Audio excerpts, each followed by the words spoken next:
வரும்போது நடுவில் எங்க காட்டுல அவன் ஓய்வெடுப்பான். எங்க நிறைய பறவைய வேட்டையாடுவான். இது எல்லாமே உன்னாலத்தான் ஆகுது. அதனால ராஜா உன்னை துரத்தி அடிக்க சொல்லியிருக்காங்க. நீங்க இருக்கக்கூடாது. உன்னை தேடிக்கிட்டு யாருமே வேட்டைக்கார வரக்கூடாது. வேட்டைக்கார வராம இருந்தா எங்க காட்டுல அவன் இருக்க மாட்டான். இந்த மாதிரி காட்டுவாசிக்க பாதுகாப்பா இருப்பாங்க.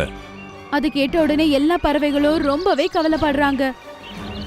அதுக்கப்புறம் நீலி கூட ரொம்பவே கஷ்டப்படுது. நான் தினமும் இந்த காட்டை சுற்றி பார்ப்பேன். நீ எங்கேயாச்சும் இங்கே இருந்த நான் இந்த காட்டு ராஜாவுக்கு சொல்லிடுவேன். அப்படி சொன்ன உனக்கு மரண தண்டனை கிடைக்கும். நீலிக்கு நிஜமால ரொம்ப சோகமா இருக்கும்.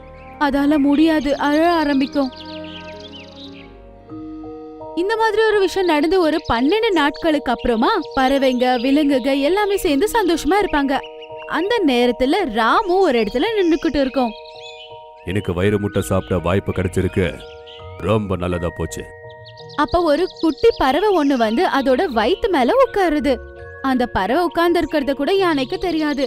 அந்த நேரத்துல அந்த யானை அதோட வாயால யானைய ஜோரா கடிச்சிடுது. ஐயோ கடவுளே, என் இடுப்புல ஊசிய குத்துன மாதிரி ஆயிடுச்சு.